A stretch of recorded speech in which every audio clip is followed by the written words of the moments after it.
Greetings and salutations, travelers. Welcome back to the Inn of Planar Crossroads, and as always, welcome back to our Around the Hearth discussions.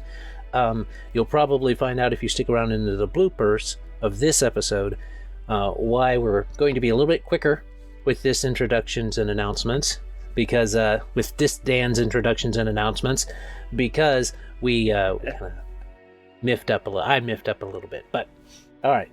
We'll share the blame. That's right. We're talking about backstories this time. And backstories is... backstory Blowout is what we're talking about. Going to dive into some backstories and using them and talking about them in your games. Before we get into that, Dan's introductions and announcements. Like I've said, I am Adam L. Spain with the Inn of Planar Crossroads. You can check us out at innofplanarcrossroads.com or theiopc.com. Either one of those works. You can look at YouTube, Rumble, BitChute, Twitch, Twitter, Instagram. Well, I should change that to X eventually, but Twitter, Instagram, Facebook, Subscribestar, PayPal, and Locals, as well as a Patreon. I'm going to be reworking that eventually. My only announcement that I was going to do is that we are going to, starting either in 2025 or starting in March of 2025, just depending on when I get some things done. Any kind of overlay changes, things like that, visual, whether it's visual or otherwise on the channel, we're not going to be waiting anymore until March to do those updates. If we do them, they will be done and you will just hear about them in the next episode that it takes place. They can be highlighted or something like that. So that's how it's going to be with that. That was the only announcement for me for January, and we had decided already that Dan was going next. So Dan from Avenue Studios. Hello, everybody. You can find Avenue Studios on YouTube, Rumble, and anywhere you listen to your podcasts, and of course, avenuestudios.media. We are doing an update on our website, which should be up about mid-January, so check that out. Let us know what you think. And I think the big announcements for us in January are we'll be at Philadelphia Area Gaming Expo. I'm helping live stream the panels. Jake's running games. And the Thursday, January 15th, we'll be doing a really fun DC-20 one-shot live from there with some of the special guests. And then, of course, you can also find Kristen and I on the Moonskull channel. We're starting in January the Starfinder 2nd Edition campaign that we're really looking forward to. And, last but not least, I have the Ding Dong Mother Decker shirt. Unfortunately, it will no longer be in the store in January, but we'll have some new ones out there, so check them out. We're trying to increase our goofy shirts and cups and That's all that right. fun stuff. And the ones that y'all like the most, they might take out of the vault at some point, you know? That's true. Yes. They will still exist. Oh, and shout out Dave from Grimwood Games. He's the one that made the design for us, so thanks, Dave. And just like when we were recording before and we didn't get it correctly in there, Skrat has to follow the Ding Dong Mother Ducker. So there it is. It's always funnier the second time. Yeah. Anyway, I am Skrat from A Squirrel Plays over on YouTube, making videos about TTRPGs, doing some indie TTRPG reviews, try to talk about world building, character building, and all that stuff from a writing perspective, while keeping in mind that it is a TTRPG and not a book that you're actual writing, but there is a lot of crossover there, so some interesting things to discuss. And by the time this video comes out, I will have got to release my once a year silly video around Christmas time, which is about the Squirrel Death Squad this time, which has been a running joke. And I'm actually going to make Dan and friends I'll run the one shot. I will make them participate as the Squirrel Death Squad. So Age had to really twist our arms to do yeah. The odds of survival are low in that one, so we'll see how it goes. Sounds right. They might not make it. But that is... Actually, on that note, I am also making them do a lot more games that I've been reviewing. We're going to start playing them on what we're going to call Scratter Days, which I guess is Saturday for the most part. But I think we got 2 Sunday games already booked. So. Yeah, we could do Scratter Days and Scrun Days. That's Scratter Days, whatever day it needs to be. I like that. So, I think we got Magical Land of Yeld is the first one up. Yeah, that'll be in January, so. Yep, and Tales from Elsewhere. Yep. And Adventurous 2.0. I think are all in January, so. Cool beans. Yeah. I'm looking forward to the Tales of Elsewhere. I might have to, if there's a spot available, I might have to make time in my schedule, because since Peter's been on, I need to at least play his system at least once. So Yeah, dude, we'll talk about it off camera. That'd be awesome. all right. I think that's all of us. So we're done with Dan's introductions and announcements. We can get on to Levi's Spotlight. This is a suggestion from Skrat, Rolling Stag. He has currently 258 subscribers. Let's get him up to 1,000 if we can. He's pretty consistent with his uploads. It looks pretty much weekly-ish. He's been going for about 5 months now-ish. So he's pretty new. Yeah. Yeah, that's fresh. Fresh meat. So there you go. Dan says you should go into his comments somewhere entitled "Fresh Meat." Comment "Fresh Meat."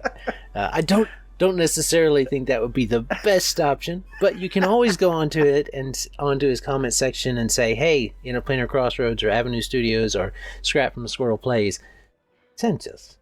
So go ahead and do that. Go ahead and hit subscribe over there, and that means we are done with Dan's introductions and announcements. We are done with our shout out. Now, grab your preferred beverage. Join us on this cold January and share a drink around the fire as we discuss Backstory Blowout. Score. Adam's got a big old thing of moonshine right out the jug. I know, look at that. It looks like purple or something like that on my distorted, one that's actually in the recording. Put a little electrolyte shot in there for his moonshine. Balance it out. Nah, nothing as exciting as that. Strawberry sweet tea. That's pretty good. All right, goes down a lot easier than moonshine. yeah, that's true. All right, so as usual, we'll begin. Kane's conversation. Maybe we'll do that. I like that. Yeah, we'll begin Kane's conversation, that section, by talking. I'll point out some points to get us going, and then everybody can start bringing in their points and see if they're hit or if they're not or if they need addressed. So, point one. Canadians conversations. Canadians. I don't know. Kane, you can comment and see which one you like. Like Kane's conversations, Kane's Canadian conversations, Canadian conversations. You have to let us know. I mean, let us in the comments. Backstories are good. That's point one. I was like, have them. Hold on. But backstories are good. Mic drop. Go ahead and have them. I know it's fun to be mysterious and stuff, but you need to know what's going on with your character and on some level. So backstories are good. Allow for flaws and skills not on the sheet to be available. That's what backstories can do. This is especially important with those rules light systems like Nuts. That's Skrat's system for the new watchers. Me having tools on my little squirrel that we played not long ago, like having tools in my belt or having a bomb or something like that in my belt, was completely from the story, from the character sheet of he wears a tactical vest loaded down with a bunch of accoutrements for his passion of his explosive passion for all things boomy. So it totally stemmed from that. I didn't have to write a bunch of stuff down. So that can be very useful in those rules light systems. Bullet points that develop over the game are also fine. That is a fine way to have a backstory. Like, was born here, mom and dad are these people, living, dead, however to put that. But a bunch of different things that lead up to where your character starts the story can be just fine as bullet points. You don't have to flesh everything out. You don't have to do 2 to 3 pages of backstory for your character. The GM may or may not like that, depending on the GM. Depends, yeah. go ahead and think about that. Take the time, if you can, if you're in a campaign, this is particularly good, to link up backstories. It's not so important in one-shots. You can get away with not doing it in some shots, but if you have 3 or 4 players and they each have a connection, maybe not to each other as a whole, but maybe one to one and then one to the other, it creates this web that can then be played upon in the game and used. Backstories can be mysterious to the other PCs and players, but should be known to the GM. You can't be mad at the GM for not bringing up something from your backstory that specifically applied to the situation if you keep that secret from your GM. It just doesn't work. You stole my hot take. 100% agree, man. Y'all brought that up last week, and I had never heard of that before. It's like, players don't tell the GM the part of their stuff they want them to know. It has happened. Yep. Which is why it's on the bullet point. Yep. And then the final point that I had to get us going was backstories should be where your PCs come from, not where they're going. That doesn't mean they can't have goals in them, but they're where they came from, they're not where they're going. So when you're doing your backstory, think about it that way. The rest of the story about your character is to be told in the game. So those are some things to get us started. What are y'all thinking? I got a whole scatterbrained list of things for this one. Go for it. You know, approaching it from that writing perspective, right? So obviously I had thoughts on this one. Not the squirrel brain at all. Not the squirrel brain. So I won't start off with that. I told you it was scatterbrained. That's perfect. I am a fan of light backstories. Just kind of the bullet point thing, like this, and that. Purely because my memory is terrible. And if you dump a lot on me, I'm not going to remember that. But it's easier to weave and tie that into the story. So like if somebody says, oh, my village when I was a kid, bandits came and killed everybody and they took all the women and killed all the men and the kids were hidden before it went down. Like pretty vague and generic, but hey, that's where you came from. It's something. But then the GM can be like, all right, maybe these bandits were tied to the BBEG somehow, or maybe they were hired by him, or maybe they were just regular bandits. Maybe it was a more elite group posing as bandits, and character's mother, since they captured all the women, that was actually somebody important. They got more room to build on instead of having a very specific 10-page backstory they have to work with. But EZD6 also has a fun little page, and I got it here, and it's in the character creation after you pick your class and your perks or whatever they call them in EZD6. It's the aspects, and it says, in addition to hero paths, inclinations, and species, characters start with 2 aspects. And that is a single line description that describes a hero's history, physical trait, or mannerisms. And he also goes on to say it is perfectly acceptable to delay picking aspects and insert them into the game as you discover the kind of character you want to be. So it is perfectly acceptable to figure that out along the way, I feel like. Which brings me to the point I thought I was going to start with. And that is knowing, and I think somebody mentioned it earlier, or something similar, was knowing how your character reacts to things. It's like, how do they react when this village gets raided by the bandits? When they hear about that from somebody, or something blows up in the village, something like that. And when we ran my second campaign, the one with the mushrooms, I gave everybody kind of a prompt sheet for when they were making their characters, and it was a writing tool is what it was when you're trying to get to know your character. That's essentially what it was. It had some TTRPG specific things in there, but there were a lot of questions that you ask yourself trying to get to know your character. And like one of the questions for them that was specific to that adventure was, how would your character react to taking a life? Because these were brand new adventurers going out into the world for the first time. as little mushroom people. So that was something they had to consider, and that got them to know their character, even because we had a couple players that really weren't very good at making backstories. They couldn't come up with a whole lot. They got a little intimidated by it. And I was like, no, just the bullet point thing's fine. 1 or 2 lines is fine. But if you know how they react, that's fine. That's what will bring the character to life. I will give you the challenges and everything to encounter in the world. So, some of my thoughts. I rambled enough. No, you're good. That's great, man. Because it's balance, I think, and it depends on your table too.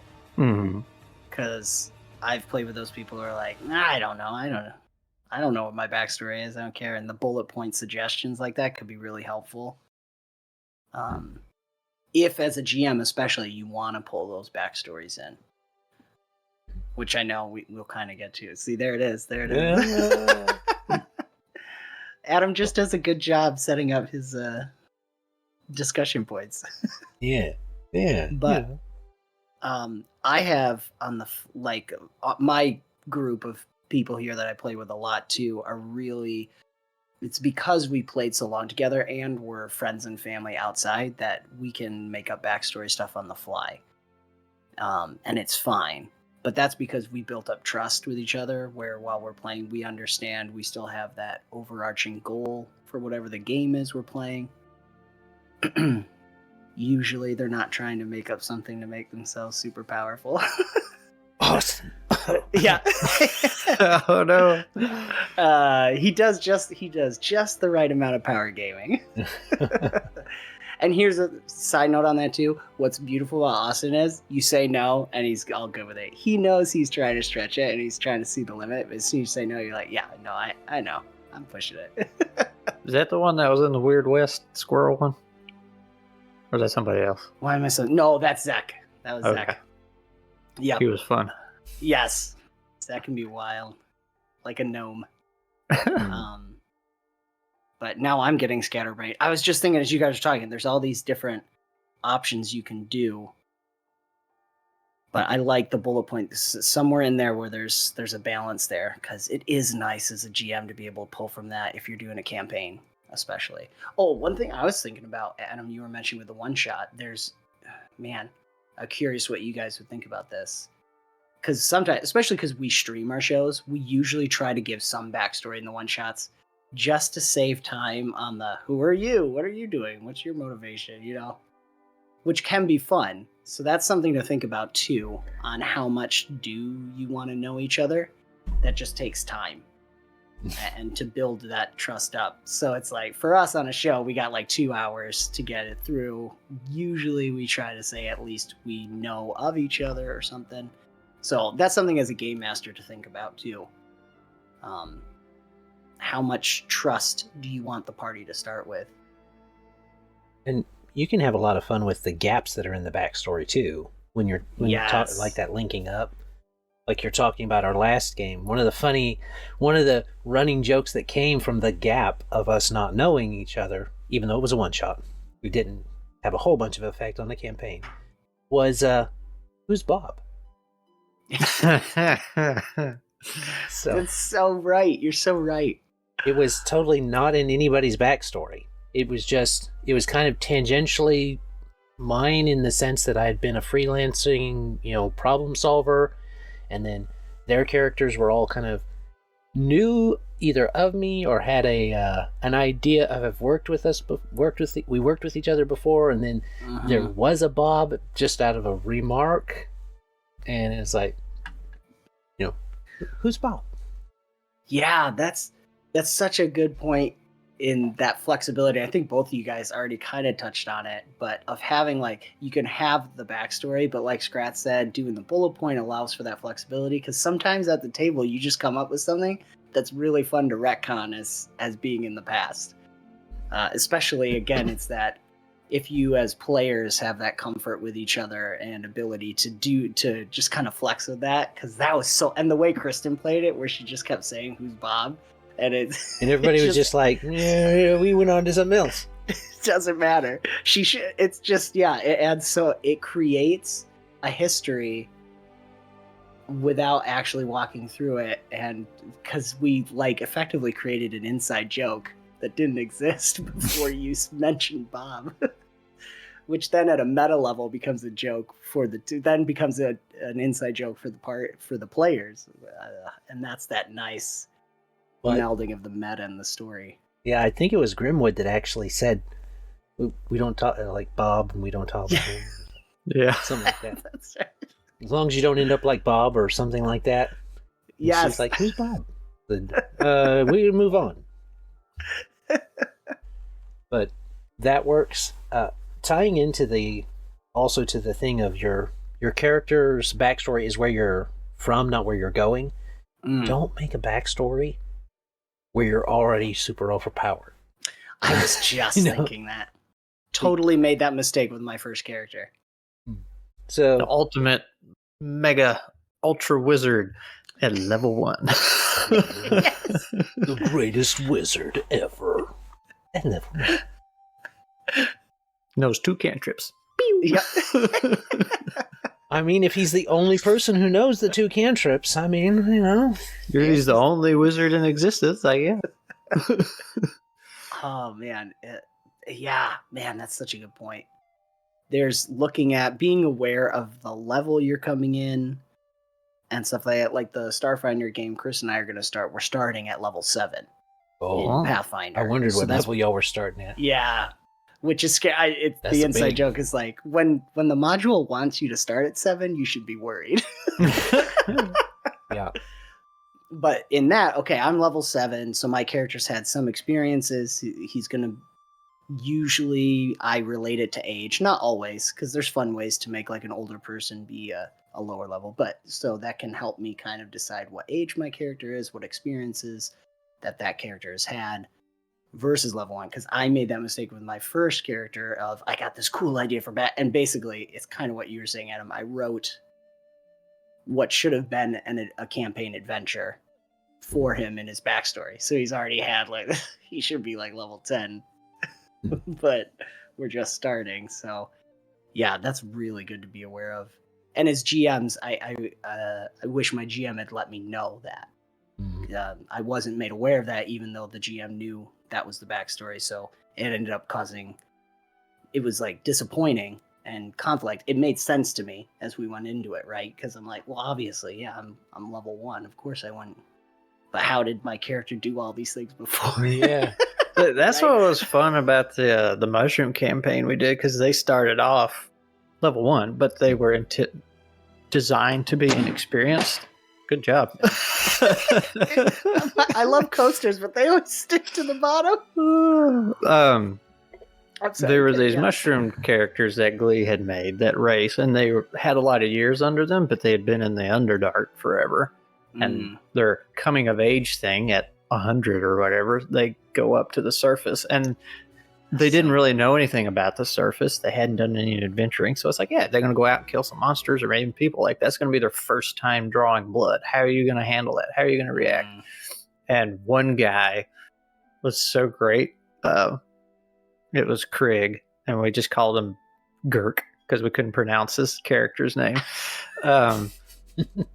He thought he knew everything about the surface, but everything he knew was wrong.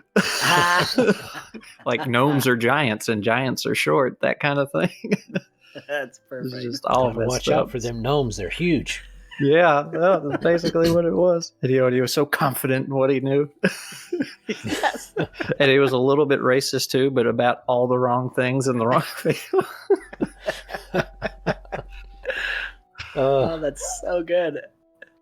Yeah. And there are ways you can do that, like you're talking about, those races that live a long time.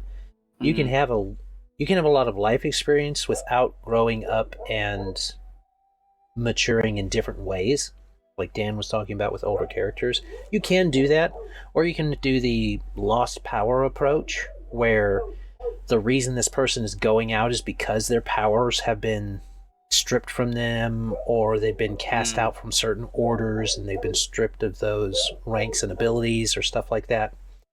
And that can work. That usually requires more than just a one shot. but sometimes you can do that. Some shots and campaigns are usually better for those bigger stories that have bigger elements to be told.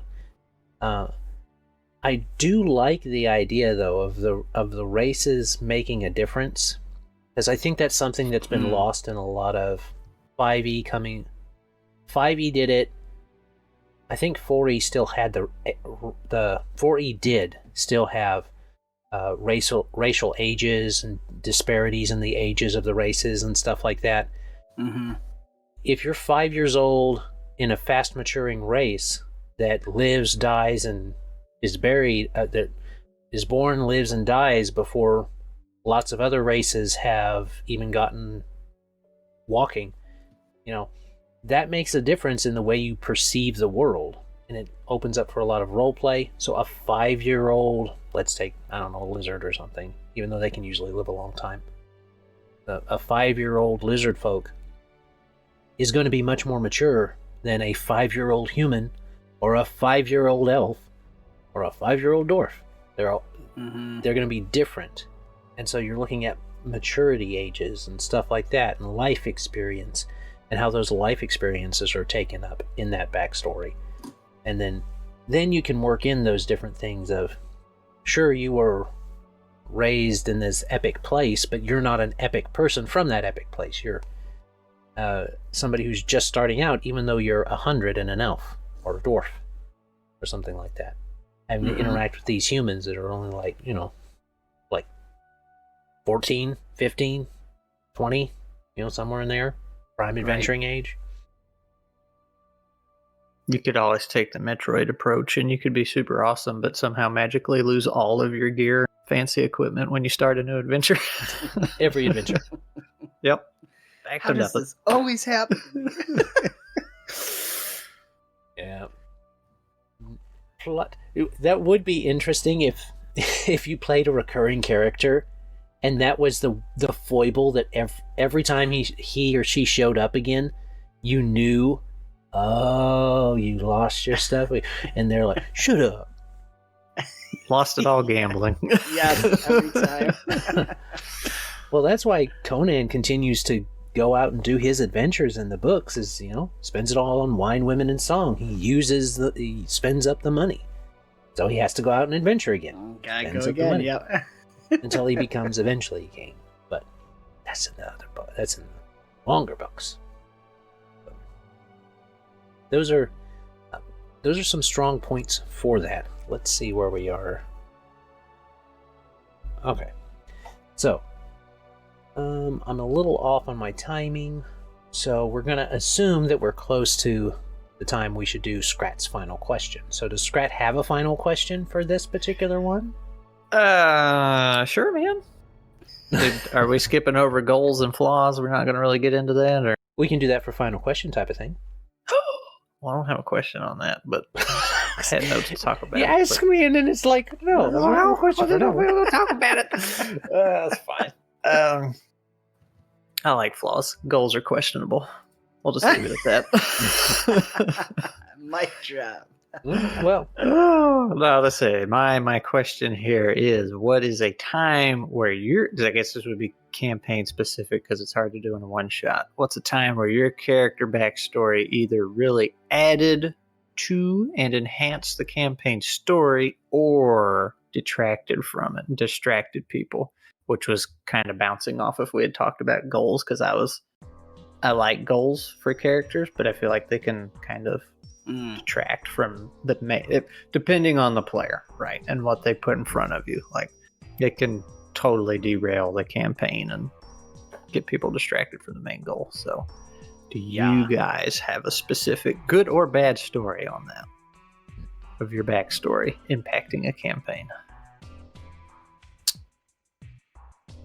Let me think. My answer is no, because I've never got to be a player in a campaign. We have to remedy this. Yeah. We got to give Skrat all the bad and good experiences in one campaign, just like a Matrix. I mean, I got to deal with the good and bad characters as the GM. Just wait. You're going to be the meme of, hey kids, with the skateboard. The forever GM. How do you do, fellow kids? I mean, one I kind of already talked about. The one bad one was it wasn't necessarily bad for the whole campaign, but it made it difficult for me to play. Was having that too complicated and insane backstory for that character. That one just it just hurt the campaign in the sense that it just didn't make sense. I should be way better than I am, and I didn't have the tools at the time to make it where it's like fell from grace or lost power or everything got robbed. On the plus side, for our Bomb Squad campaign, it's not for me as a player, but I built that campaign around my characters' backstories, which we ended up really enjoying because they became integral to the whole story. There is that danger with plot armor, so you got to be careful with that. But I really enjoyed doing that. They're all good, but yeah, I really enjoyed doing it where it was, because what we did was built the characters first, and then I made the campaign based on that. So literally the character backstories kind of made the campaign in a sense. That's how my first campaign went that I got thrown into, and started with the module and then threw it out. It was all... As most GMs do. Yeah, their backstories, they just wove them all together, and that's what became the main thing. And like you said, there's that plot armor thing, which somebody pointed out about a third through the campaign. They thought they were going to die, and somebody was like, oh, Skrat's not going to kill us. He worked too hard on this. I was like, we're done with your quest. You're fine. We can lose you. Yeah. You are expendable. You would make it. You're fine until drama. we get your quest done. Yeah.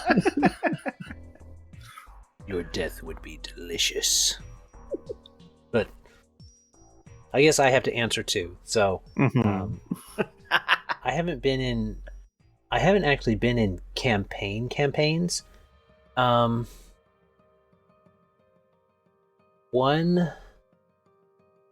The longest thing I've done that has not been something I was running, I think, would be our Pathfinder 2E thing, where we were...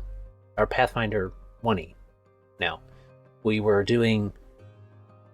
No, not Pathfinder. Starfinder 1E. They had just come out with their adventure path, so we were going to run through it. And it was like...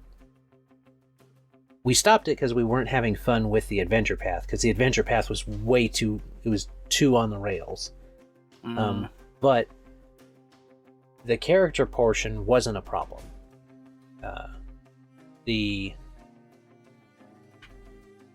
So that worked out fine. The character interactions and stuff like that, everybody kind of everybody picked somebody to have as a buddy type of thing, and then that person was tied to somebody. So that worked out well. And that's the positive one. I haven't played in enough campaigns to say if I've had a bad story in my backstory to lead into something. I had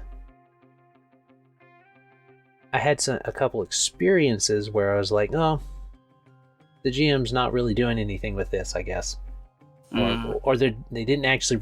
I have had it where I've been like, they didn't actually read my backstory. If they did, they would have known that this character was going to not be very good, to be very comfortable with this other character that this person's bringing in, and would actively want to have conflict with them. So that NPC type of... That was a problem more on the GM side of not reading the backstory. I guess that's a point. GMs, if your players give you a backstory, bother to at least read it. So... Throw it in the trash. So, that's that. That's my answer, I guess. And to just throw some 2 cents at that goal thing. I think that goals are fine if they're understandable for the player character's mindset of the time. Like having the goal of avenging your family after the bandit raid. That's a doable goal. That's something that's there. But if your goal is from farmhouse after the raid, now you're going to try and conquer the entire kingdom because you have to fix this broken system type thing. That's not how kids think. And you would assume this is when you were child, that you were orphaned, you had to grow up, type of thing. Typical thief backstory. Well, make it make sense to the character and be achievable. Be achievable. Those are good goals. Saying that, I do have a character in my back pocket that's called the Bastard King. He's called the Bastard Prince. He's a half-orc that wants to avenge his mother and take over the throne. That's why I'm throwing this out there. This would be a campaign thing, not a one shot or some shot thing. Mm-hmm. But that requires talk with the GM. Yep. And there's other little things you can do. We were joking about the food off camera, but like in the one DC-21 shot we did, The Hunted, Kristen's character just wanting to find the best ingredients because she's a chef. So it never derails, because all she has to do is take that basic motivation and direct it towards whatever we're doing. So we're going to go on a monster hunt. Great. I'm probably going to run across some cool new ingredients for my chef character. Which also always gives you what's awesome and a blessing to the GM, if I may speak for GMs in general, is giving your character reasons to go on the adventure. Have you tried the dragon liver? It is delicious. Make it into a pate. I love it. So yeah, having goals that I think it's like Skrat was saying too, with keeping it vague sometimes, and then like you were saying, Adam, too, that the focus is the story now. So making sure if there's a goal like that, like your character, obviously that's a long-term goal, so it doesn't have to necessarily affect the moment now. It's something he's working towards over a long period of time. And that's more of that particular character, that goal is something that he has that he doesn't tell people. He doesn't tell people that's what he's doing. He doesn't talk about his family. He's very serious and stoic, and he's got a single-minded obsession. He's obsessed. So he's a different kind of character than what you would usually get involved with. So yeah, I'm going to be running a campaign, and I'm going to get a DM from Adam and just says, "Can I be king?" Going to be one of those players. There you go. Well, he doesn't give him the GM answer. You can try. There you go. Oh, he would definitely try. But see, the problem is that character. I've got an idea of how that would all fall out, and it would have to sync up with another GM's style and goal for that campaign, which probably will never happen. So it's probably just all in my head and going to stay there. Maybe I'll make him an NPC or something. That is always a good thing to do with your backlog of characters. Yeah.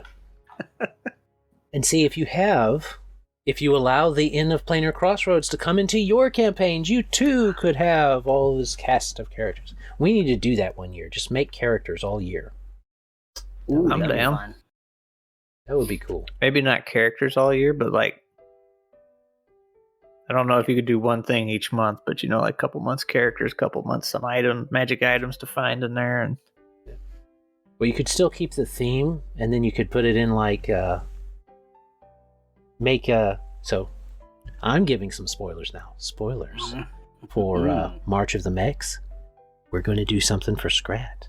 It's going to be Transformer themed. So good stuff.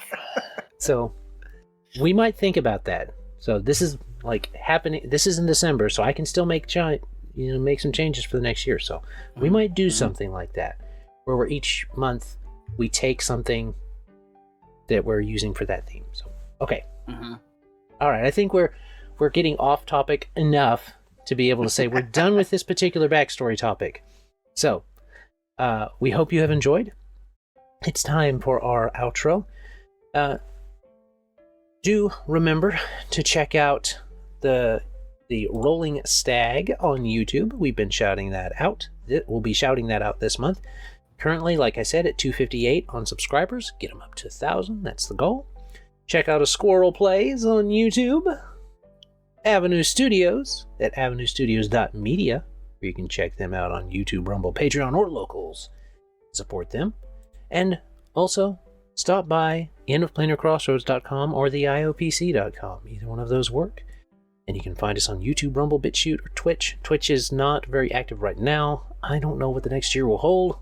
I don't know. But we'll see. And as always, have a great day. God bless. And enjoy. Bye. Bye.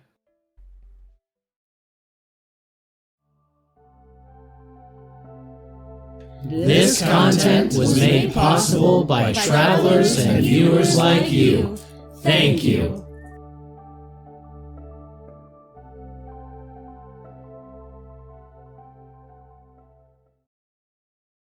Yeah, we may do that. I might think about that over That does this sound this fun. break that I've got. Not a break, really, but I know what you mean. well, it's bad because I'll go when I go down to I go to Hot Springs once a year with the family, and so I it's like it supposed down to be. You've been to Hot Always gotta Springs? have a Hot Springs episode. I've been there a few times. We were actually going to go this year, but then we decided to go to New Orleans recently. Well, if you go down there, dude, that's only like 2 hours from where I live. You should definitely tell me, and we can get pizza or something. Yeah, so there was like 3 pizza places right where we stayed, and they were all closed the days we were there for some reason. Everything had such a weird little schedule. We stayed at the Hot Springs Hotel right there next to downtown. So. Yeah. It's a nice little walk. It is. We went all up in the trails. Won't be doing the trails this time. Next time we go, her knee's still a little wonky. Oh. That's a very steep trail to be Should going get up. one of those carts, put some nitrous on it or something like that. Come on, Glee! We walked around downtown. It was fun. And man, we found there was a food truck, rock and roll hibachi. Best Asian food I've ever had, man. It was so good, and they give you so much. Oh, that's awesome, dude. If you do the cart, you have to cosplay it up as a Kraken. Tentacles. That would be another theme, you know, animals and like a Zootopia game. Yeah, there you go. All right. Let me see. I'm going to stop this recording and check it.